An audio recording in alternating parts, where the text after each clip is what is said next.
Hello, how are you? Hey, good morning. I'm all right. Morning. Good. Officially, all of my vacationing is officially over. So this is the first real week of having to. Yeah, This is from here on out, things will kind of go back to normal. So I yeah. had a really good time, and it was nice to spend time away and see people and do the things I did. But it's going to be kind of returning to full steam ahead. So yeah. Oh, that's good. Yeah, it's good to take some time off, and or you were doing stuff during your vacation, but it's always good to have like a Yeah, time to that's different. yeah. I definitely, it's just a conscious mind shift around a little bit. So that's good. And I did a little bit of stuff, but then as last week progressed, as some of the things with more formally doing stuff with the condition group was like, you know what, it's not going to happen right now. Not at least not in the full form, and I should just wait until I'm out. It was just, it was just a little bit too much at once.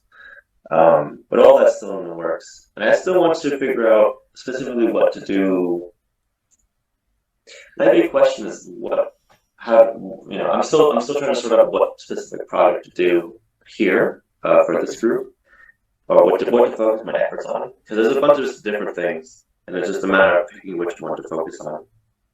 Um, and I still want to do kind of a general research proposal for both of the groups um, for the fall and kind of for the rest of the year. I think that'll maybe be my overall goal for next week.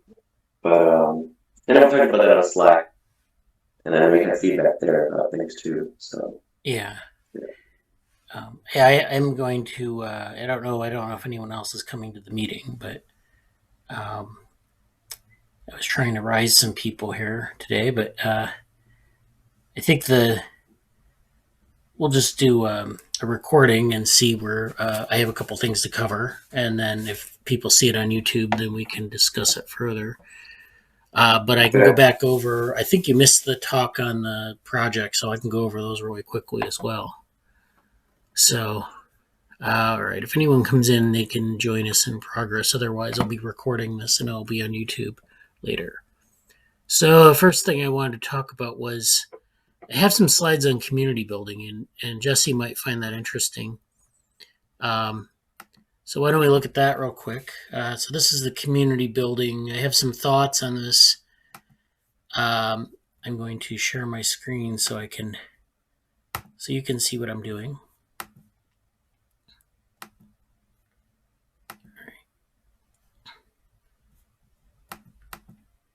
Here we go.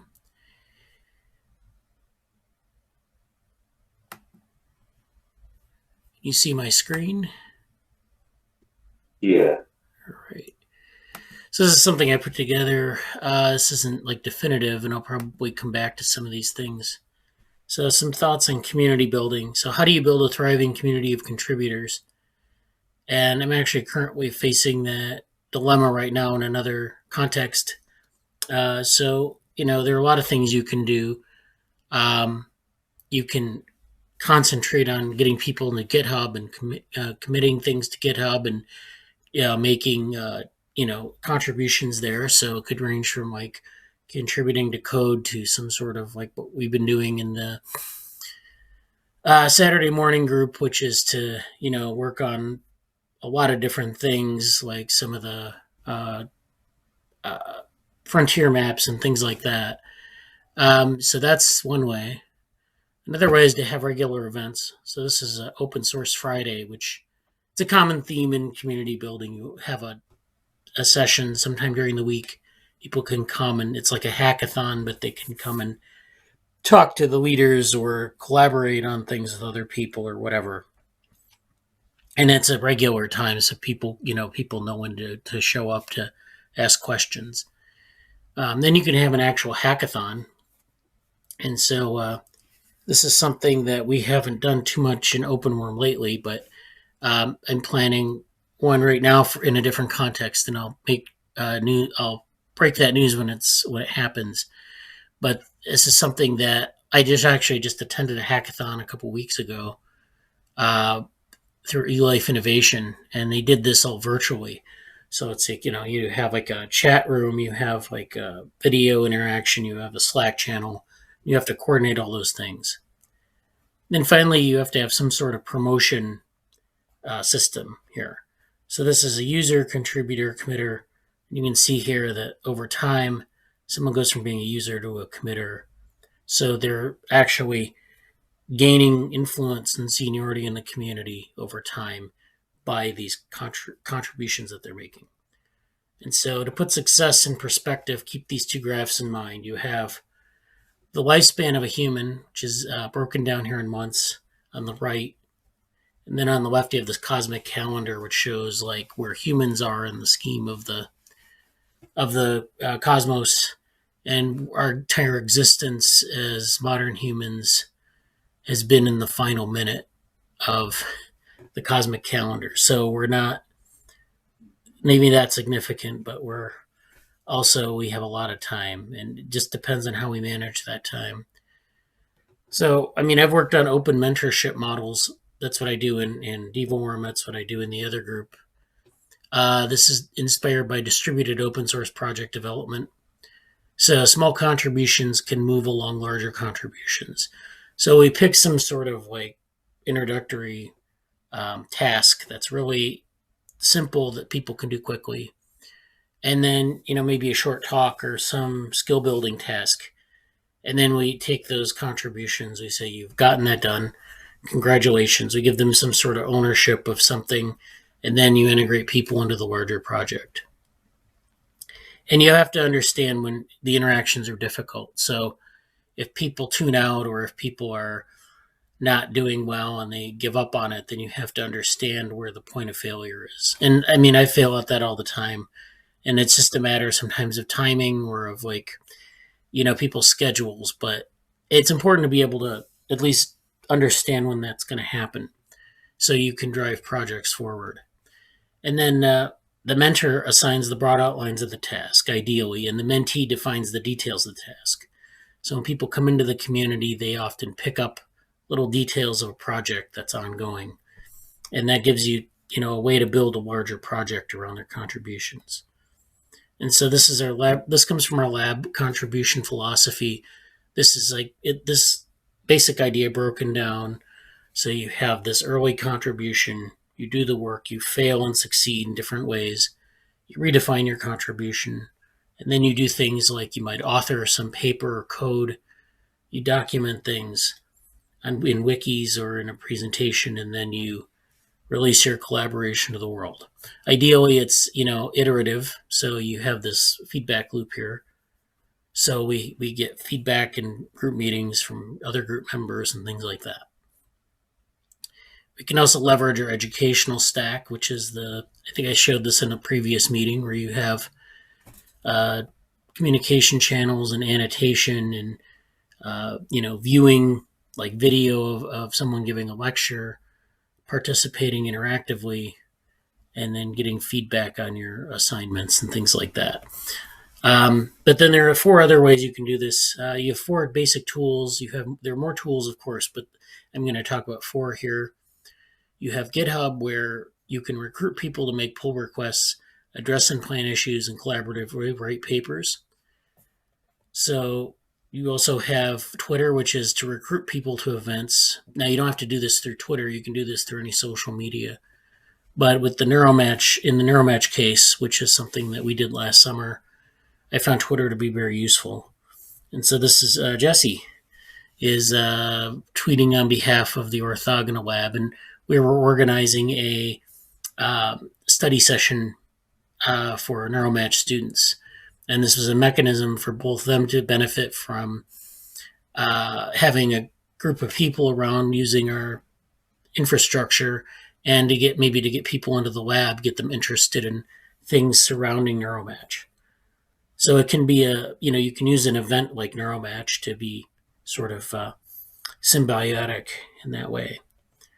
You can also recruit people to a Slack space to chat or collaborate. And so we have maybe a new Slack for DevoLearn. I have this empty Slack that's ready to go. I might actually use this as maybe a broader Slack for like some of the other collaborative efforts or hackathon efforts that um, I've been organizing. And Jesse, you might be interested in using this Slack for some of the things like the cognition group.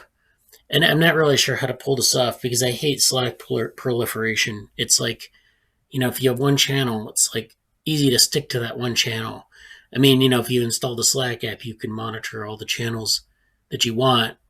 It's a little time consuming, but to have everything in one place is the best policy, I think. But sometimes you want to have a different channel or a different team for, sort of vertical integration, if you will.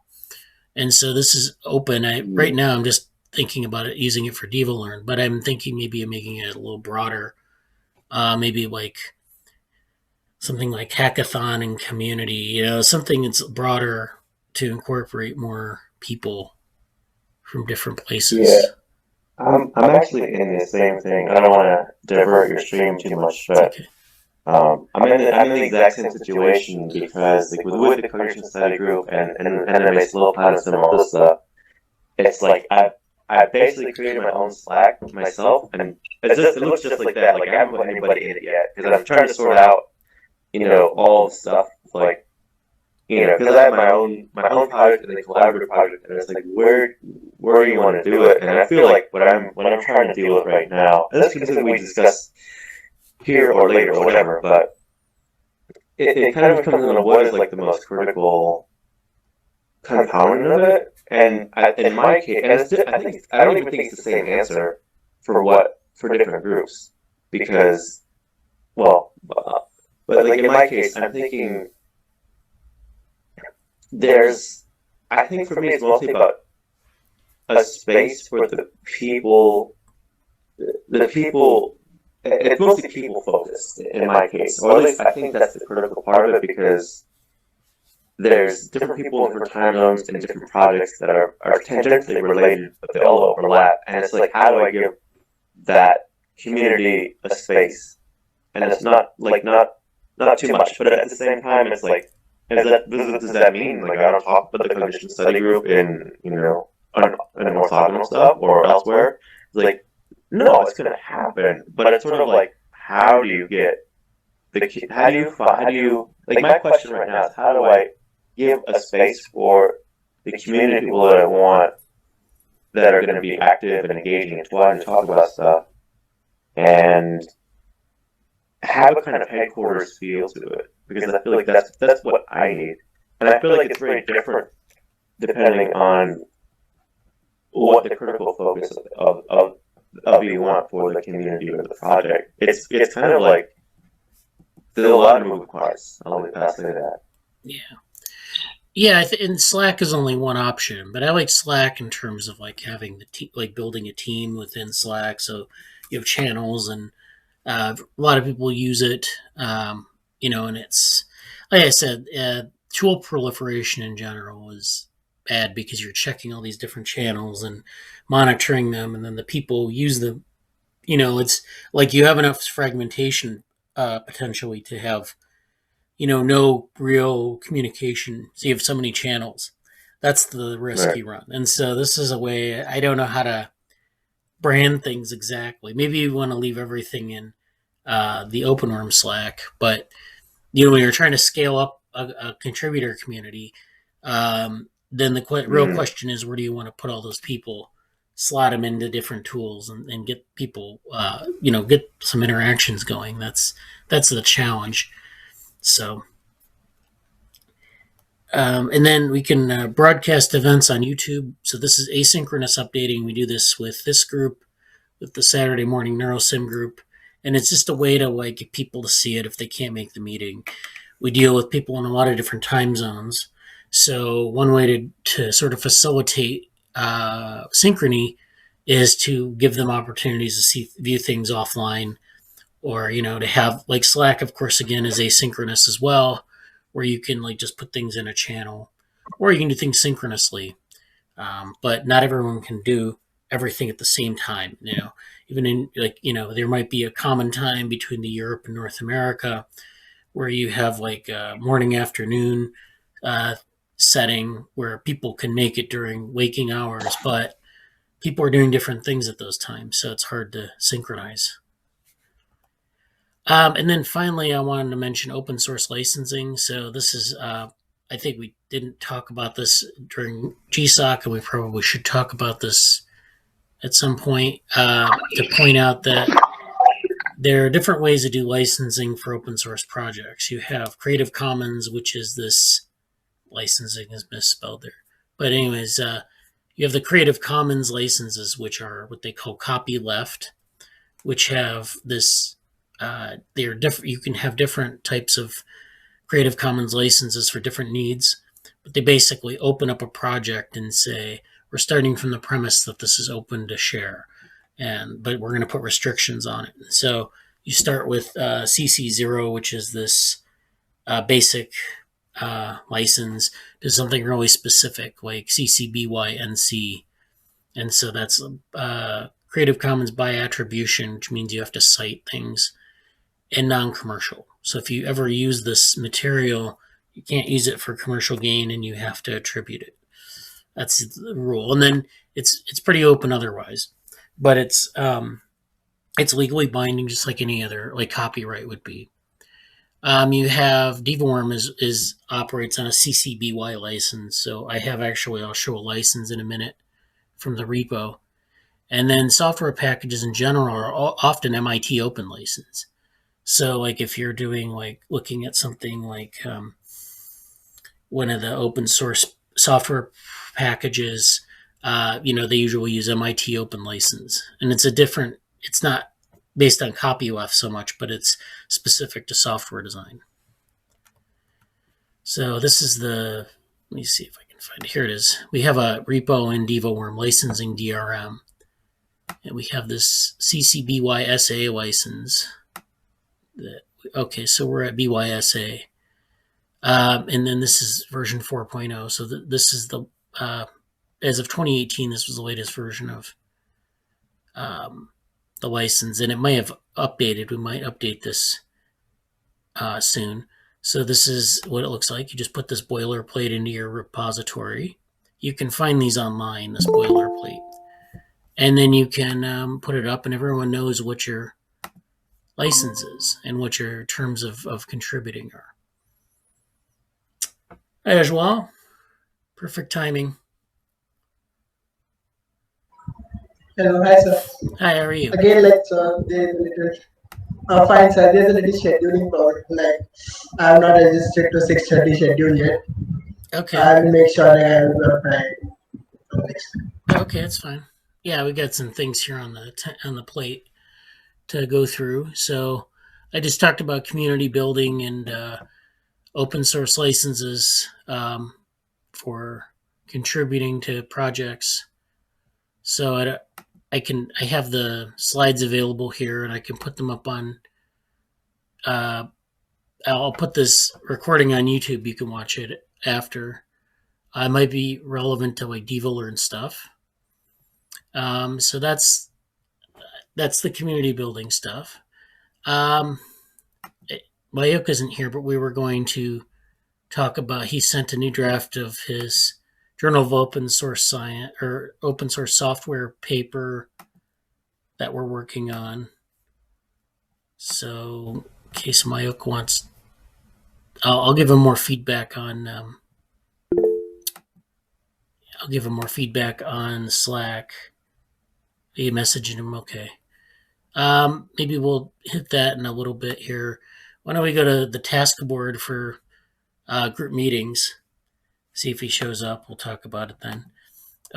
So again, we have the group meetings task board, and this way we haven't revisited this in a while, and I was like pruning it last night, going through some of the ideas on here. And there are a lot of good ideas. Some of them are sort of, I can't remember what they are, but some of them are ongoing. So there's,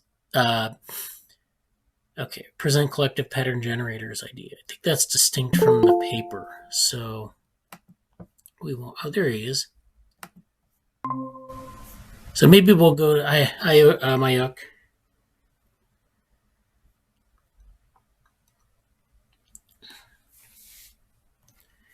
Maybe we'll go to the paper now. Okay. So we'll actually, I'm presenting. So we'll come back to the board in a minute. So this is the Journal of Open Source Software paper that Mayukh and I have been working on. So the Journal of Open Source Software is this. It's like totally run out of a GitHub repository. So you mock the paper up in LaTeX and you submit it to the journal. You put it in a repo in your GitHub repository, and then you send it to them, and they evaluate it, and then they put their stamp of approval on it, and it's published in their journal. So the idea is very simple. You just have some software that you've built. It's open source, and you just write a description of it and how it might be useful. And I think we covered a little bit of what those papers look like in another meeting. But this Ujjwal, Mayukh has spent some time on this. I was meaning to come back to this as well, but I didn't, hadn't gotten a chance to yet. So thank you for driving this forward, Mayukh. I can give more detailed feedback later, but right now let's see what we have. So we have a summary, which is extracting metadata from microscopic videos images, one of the key steps in the process. So this kind of describes it. And this is basically it. We'll probably rewrite it a bit to maybe be a little bit more exciting, or so we mentioned DevoWorm here. Then we have the statement of need. So DevoWorm 0.2.0. And so we have this package, and one thing here I can see is that we want to be clear about differentiating the DevoWorm platform here from the DevoWorm software. And I don't know if we do that or not, but I can go through and make sure it's as clear as I can be. And then where are we? All right, then we have this third figure, which is a diagram of, okay, so this is a diagram of the sort of the difference. Okay, so this is the GitHub source. This is the package. This is the lineage population model, embryo segmenter, embryo generator model files, and then it all fits together. This is the user environment. So the pip install package is the sort of the GUI for this. And then we have this part of the user environment where they're kind of putting the package together. So, Mainak. Mainak. So, yes, DevoWorm has been built to be very data science friendly and has to be highly compatible with libraries like NumPy and Pandas. As DevoWorm grows bigger with more tools and deep learning models, the combination of beginner friendliness and support for data science will enable exciting scientific explorations. That's good. I'll go through the paper and I'll sort of make suggestions for changes. I'll maybe massage the language, and then I think we're going to need some references, and I can find some references for this. And it's a little hard because you're doing software, and it's what kind of references would I need for a software package? But I think there's some that we'll use from, I think there were some I was using when I was writing up the description of the GSOC project. So I'll try to track those down and incorporate them into this draft as well. Because I actually did, I can't remember if it was the main, I put one description up on INCF's website, and then I had one that was internal, and I think that one has the one with all the references in it. So we'll revisit that, and I'll put in the references, and we'll have it'll come out maybe to about 2 to 2.5 pages. it should be a nice paper, and that's probably about the length of what they're looking for. So, and then we'll have to reformat it into their format as well. And that's, I think, LaTeX, where you have this, you compile the paper um, from some source code, and it can compile in your repo, I guess. Yeah, we'll move the paper to Markdown. Actually, I think the way they want you can move it to Markdown, but we also have to generate this version that's a tech version or LaTeX, where you have you have to automate the formatting, but they have a specific format that they use, so I have to go find that template. And I do a lot of that work in Overleaf. If you've ever used Overleaf, it's a platform on the web. So if you use Overleaf, you can actually write the LaTeX code or the tech code in the left pane of the window, and then the right pane, it renders the document in real time. So you just compile it, and it'll show you how it's formatting it. And used it to make your CV. I don't have a paid version, so but I think everything still works with the free version, so that'll work. Let's see, Ujjwal. There might be a template available on Overleaf. Probably, yeah. They usually make it available. Obviously, they want people to use it, so I'll go look for it, and we'll get this going. It's just going to take a little bit of time on my part too. So this board, we have a bunch of tasks. We have finished tasks, and a lot of these. This is all the stuff we've done this summer and early fall.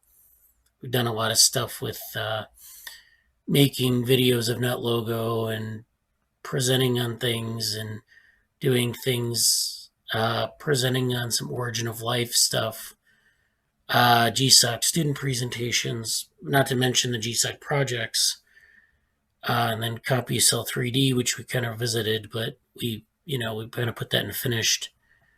And then we have our in progress things. So we have things like tutorials for YouTube. Yeah, I think the GSOC final presentations, those should be in here. The DevoWorm bibliography with EndNote, I'm working on Richard Gordon with that, and we've got some, we've kind of worked out a system for putting things in an EndNote account. So, why do we want to use something like EndNote? Well, you can take references and put them into these bibliography software platforms, and it allows you to do things like sort them and insert them into papers and things like that. And it's very easy to organize references, especially if you use them over and over again. And so we're trying to assemble different bibliographies on different topics. Not to mention a lot of the papers that we deal with here were the papers that we published. And so those are all going to be available in a bibliography form. What else? We're still working on the periodicity paper. So I was telling Jesse earlier that we have a lot of outstanding tasks, and we want to revisit those as much as possible so that we can drive them forward. The axolotl embryo animations and segmentation. So I did actually, I talked to Ujjwal a little bit about it in the Slack. I don't know if he was had any updates on that. I've started working on that, but I'm right now creating models, and we have to make them compatible with web browser, as Susan has said. So I'm working on it. It's going to take a couple of weeks, right? Yeah. Okay, that sounds good. I was just checking the, to see where. So it's very much in progress. We can leave that there.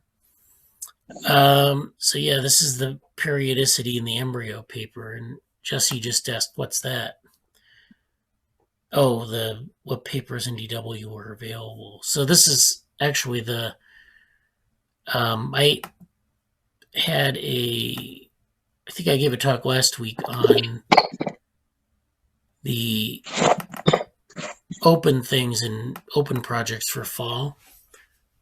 So I think everyone but Jesse saw this. And so this is I can send the link to this to Jesse afterwards, but I have a list of things that we have that we need to kind of follow up on. And the periodicity paper is, I think, right here. One of these. I think this one. No. This one here. So this is like I was explaining last week, and we have a repository for this. This is a paper where we're looking at different embryos. So this is very early zebrafish embryo, and we're trying to. We have cell tracking data for zebrafish and for C. elegans, and we're looking at how cell division happens or cell differentiation over time. And so with the tracking data, we have data for, minute by minute data on cell tracking. And it's not perfect, but it gives you this idea of when the cells emerge in development. And so as you can see, sometimes you have some very interesting patterns over time, different pulses of cell division. And you can do things like, mine them for the interval between these peaks and get a distribution of that. And so that's what we want to kind of do with that paper. We want to really kind of understand, we have cell division going on. So cells are being born, cells are being differentiated, but to what end? What exactly is the pattern? Are there pulses of cells, or are there, does it just happen sort of in a way that there's no real pattern? So you can see that like very early on here in this time series that there are these very tight pulses of cell division. And then later it's a lot more diffuse. And so why is that? Well, we don't really know, but we can look at the patterns and kind of make some educated guesses. C. elegans exhibit similar patterns of cell division. So if we can, I think that's basically the idea. And I have I have a document on GitHub, which I can send you a link to, and also a sort of a list of things that people were kind of talking about doing. So I'll send that off to Jesse, or put it in the Slack channel, which might make more sense, on OpenWorm. So we have the periodicity paper, we have the complexity measures, which is a more general project, which involves a number of different things. And the complexity measures, so that was this Lagrangian embryo was part of that. And there are other things as well, not the psychophysics paper so much, but the Lagrangian embryo. So that fits into complexity measures. Then we, of course, have the Bacillary non-neuronal cognition paper. And then on hold, we have things, I heard from Krishna Katyal earlier this week. He said he had been sick with coronavirus, actually. So best of luck to him in recovering, because he's better now, I think, but he's still kind of sluggish. So, these things are on hold. Create neuromatch tie-ins with DevoWorm, which is something we never did, which we had the summer school neuromatch. We might think about creating tie-ins with DevoWorm. There's a conference called Super Neuromatch that's coming up in October, at the end of October. And we might consider tying things more explicitly with DevoWorm then too. Because, we might make like a conference submission and then, make some sort of, about that same time, publicize some of the stuff that we've done in DevoWorm that's neuro related, which is a lot of it. So it's definitely something to watch. I don't know how to put a flag on this, but that may be something that's time specific, like, maybe later in October. So then we have these embryo visualization tasks. The Docker package, which we haven't talked about in a long time. And then the embryo model in Blender, which was something Ujjwal was working on. So those things we can revisit later. Um, Yes, like this work is still not has been resumed yet. I'll okay. do later. Yeah. Yeah. It's yeah. The embryo visualization is still like don't really know what that's going to look like. That's fine. The embryo model is the Blender is tricky. Yeah, we want to make sure that we get that right. I guess. Um, and then the axolotl montaging. That's sort of this task here. So 25 and 5 are linked. So then this models for biological living networks. I'm not really sure what that is, but maybe we'll put that into do instead of hold. And then we have some other ones. Recruit people as DevoWorm contributors. So I'm going to put that on hold for now. But what that is that we have DevoWorm now. We want to recruit people to participate in it, to contribute. And I'll post these slides after the meeting on that I did on community building. And so hopefully people can look at that and think about it a little bit. And, we can use different communication channels for building a community. I was in contact with someone this weekend who responded to a task. They said, "Can I contribute to the data science tutorials?" And I said, "Yes." And so they're going to contribute one. I haven't seen a pull request yet, but so that's something we can do. This thing by Jesse that's open, he was going to review this paper, Scale Free Biology, Integrating Evolutionary and Developmental Thinking. Yeah, that's still something I want to do for sure. Okay. Also, we're doing this stuff with modeling neural organoids, but that's not even wasn't even in the main DevoWorm group. But it's something that I've talked about with a couple people outside of the group, and might be something people are interested in. If you let me know, I can tell you where we've been on that. And I was going to give a lecture on an artificial embryo. Might do that this fall. Compositionality, that's an interesting topic, but I'm not going to talk about that for a while. Computed tomography via cloud computing idea. This was something that Richard Gordon proposed a long time ago. It was about looking at CT imaging or CT images and using some techniques, kind of bringing that closer to sort of what was going on with the machine learning stuff. So if you're interested in that, I have notes on that. We can revisit that. And then finally, I was going to give a lecture on PCA, UMAP, and TSNE, which are different methods of analyzing multidimensional data.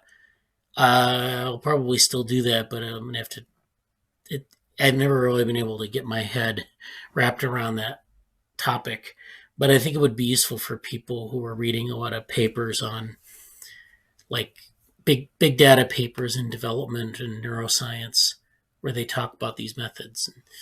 But that's something like if you come up with an idea and you put it on the board and then it's like I don't want to do this right now. I'll keep pushing it off. So, but I think those are our major tasks for 2020. I just wanted to go over the board again to get people sort of recalling some of the things that we put on the board in the past. And I think I'll post those slides again on the project updates and on community building. I'll put those in the DevoWorm channel on Slack, and you can look those over. And we can talk about it further if we have any other questions. So now the final thing I wanted to talk about this. I should ask, does anyone else have any comments or things to talk about before we move on?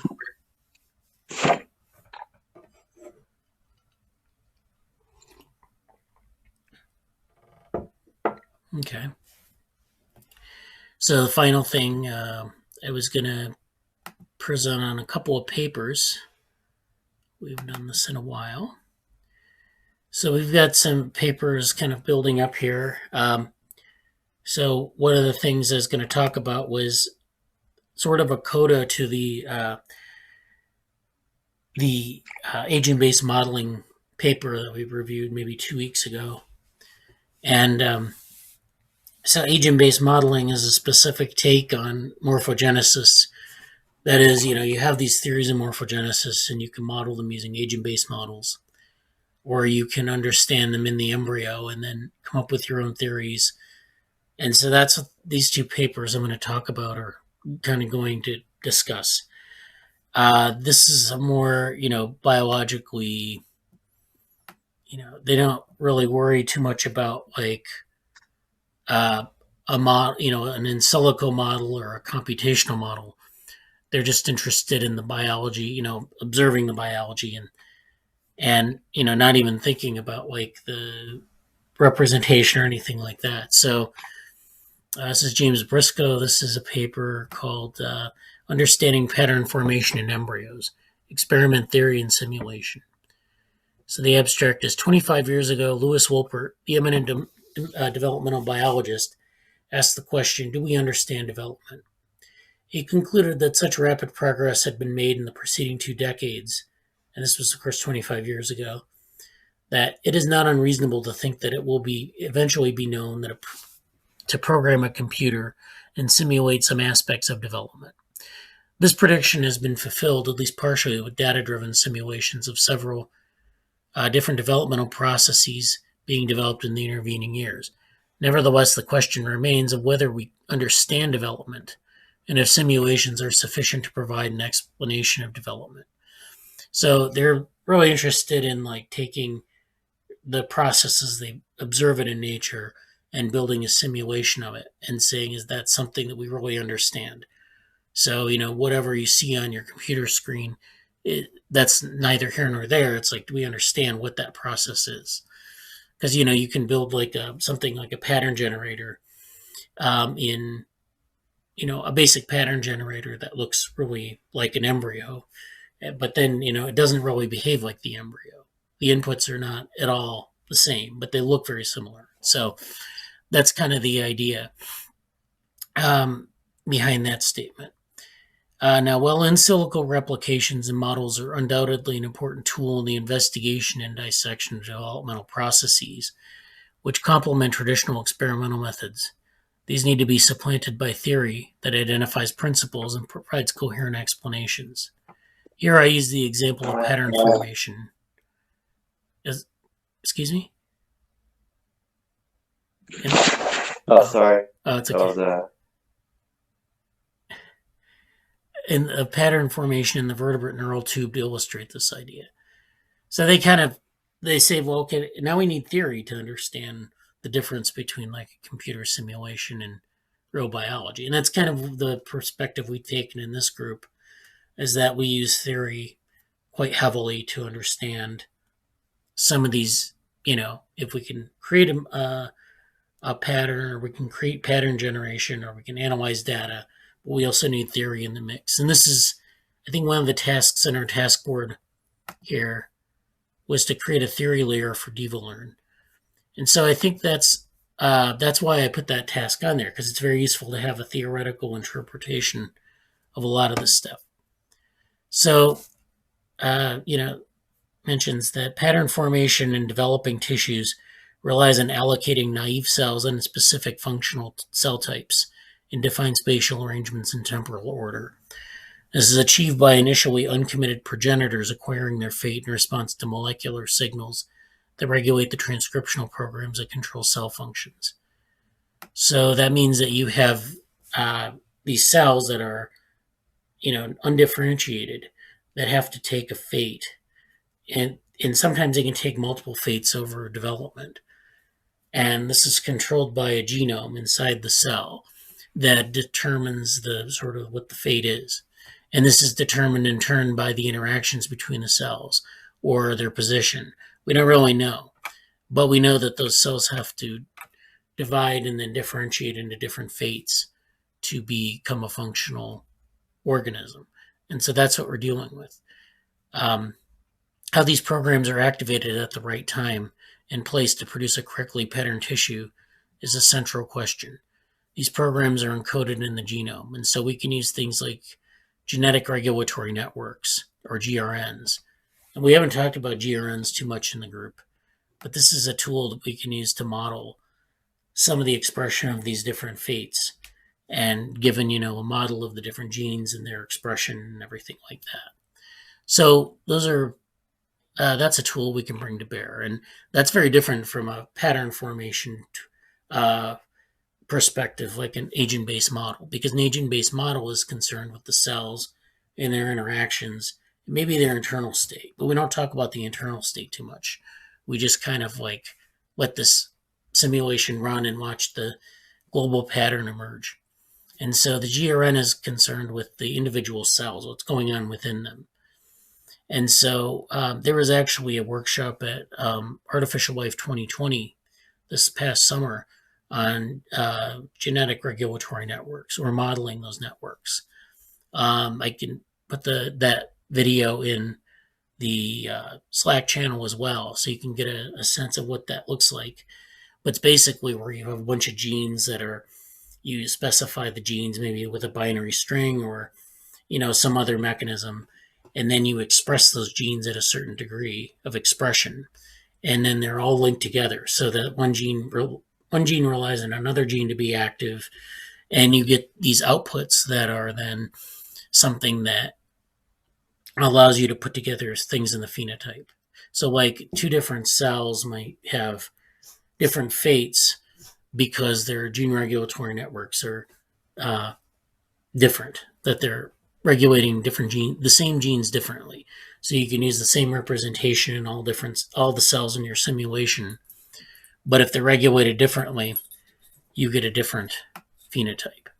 And so it's a powerful approach, and you can do this modeling. And this is, again, this is making your model more explicit or more biologically explicit.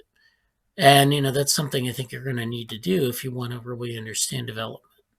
But it requires a theory of what the genes are doing. So a gene regulatory network is a theory of gene action. It suggests that there are a bunch of genes that are working in a certain way, and people have done the empirical studies on this. So it's not just pulling it out of thin air, but you have this theory of gene action that you're using to build these models that determine cell fate, and then ultimately what the organism looks like. And so they have some good citations in this paper. Two ideas appear to be central. First, GRNs follow a modular design structure with subcircuits within the GRN, at least partially segregated, so that their operation is relatively independent of the rest of the network.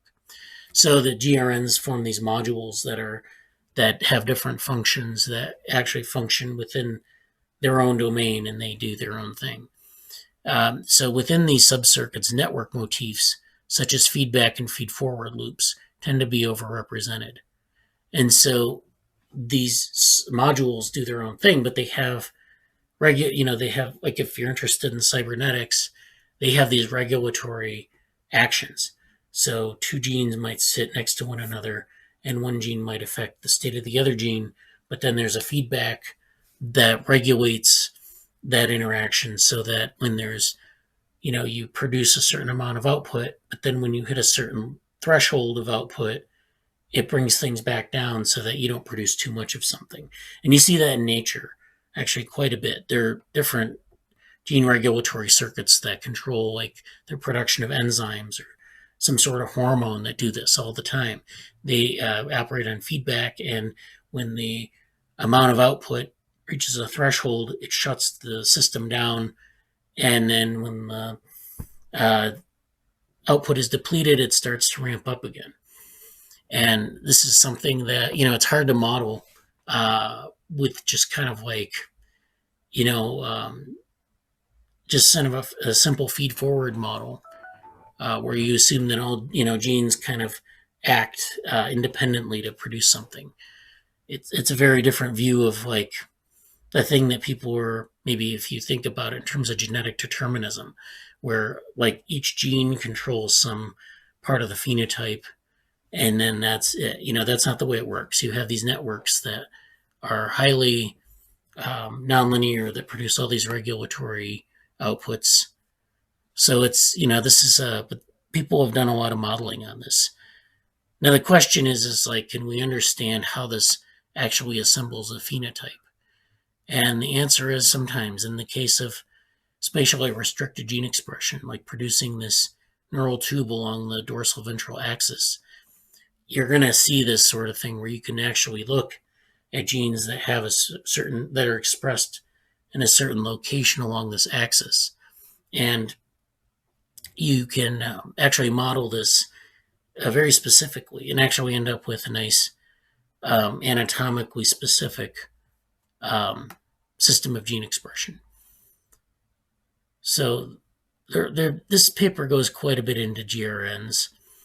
And then they also talk about dynamical systems and complexity theory, talking about recursive links, which is an idea of both positive and negative feedback results in the output of a system being recycled back into the system. This leads to behavior that is not intuitive and is difficult to understand and predict. So they're using concepts from dynamical systems theory as well. So returning to Lewis Wolpert's question, do we understand development? Clearly, substantial progress has been made towards a molecular, genetic, and cellular understanding of development for specific tissues. So we can look at the neural tube as a good example. But also, we now have a framework and a set of tools that enable us to more candidly answer Wolpert's question and explain the basis of our understanding. And so this is a nice paper if you're interested in gene regulatory networks and maybe some of the dynamical systems tools that people have used to look at development. And so this is a nice paper for that. Then there's another paper that came up, and this is a little bit different. This is from genes to shape during metamorphosis history. So metamorphosis is this process where you go from like an organism like a caterpillar to an organism like a butterfly. Now they look very different, but it's the same species. And what happens in development is that there's a developmental process that produces the caterpillar. And then there's this cocooning phase where the caterpillar goes into the cocoon. When it's in the cocoon, there's some decellularization that goes on, some recommitment of cells to different lineages, and then you end up with this butterfly that comes out of the cocoon.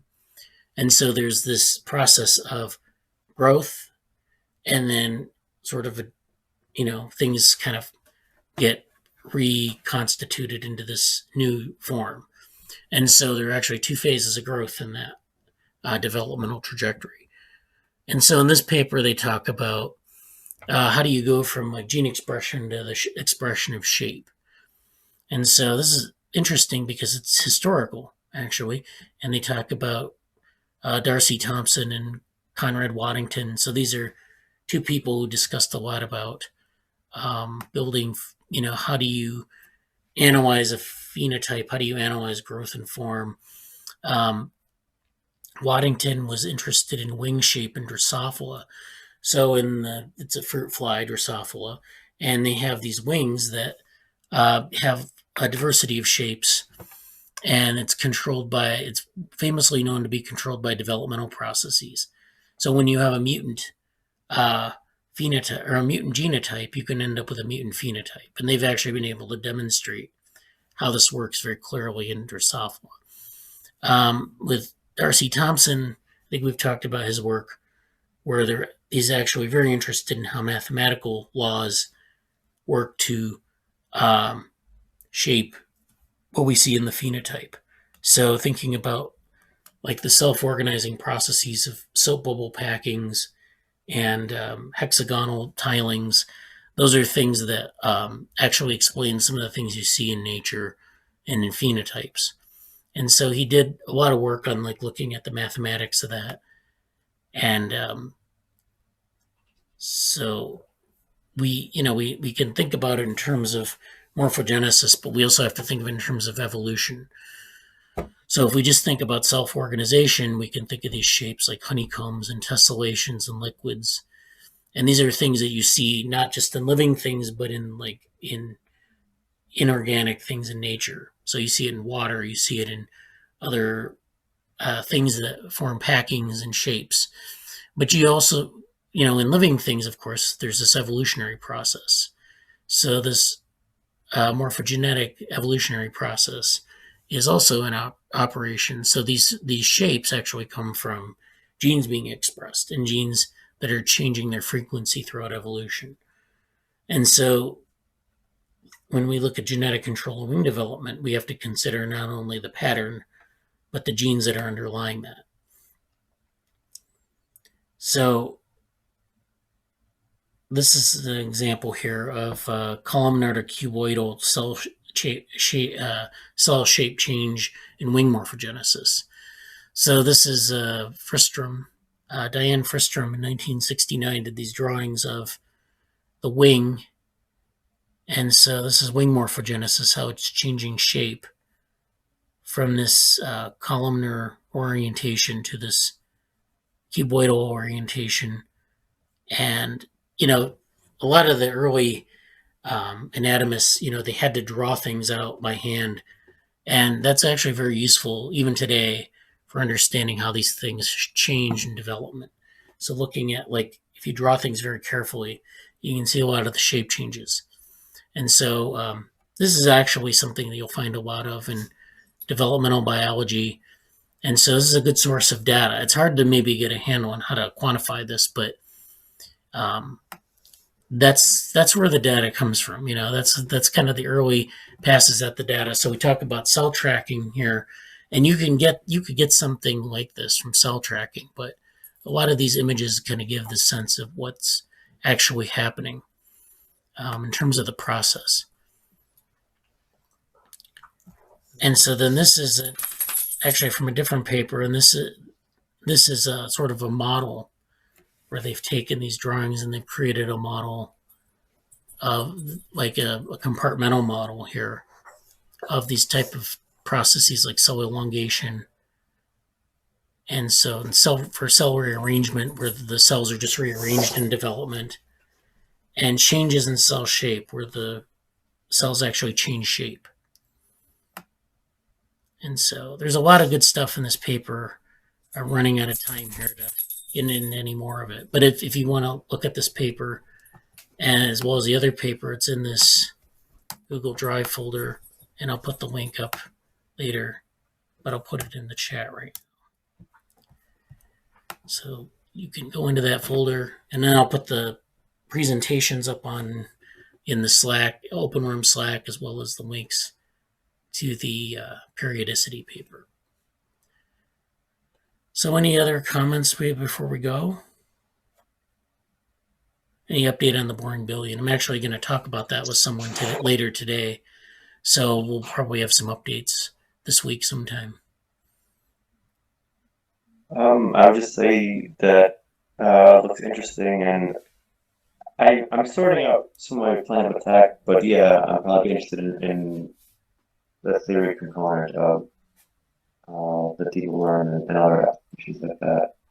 So more about that later. Okay. Yeah, we can reorganize these sort of tasks. I think that there are ways that we can contribute. We're kind of like throwing out ideas, but if we can get, better handle on what they involve, then we can get people, can get things moving. So any suggestions you have on that front would be good.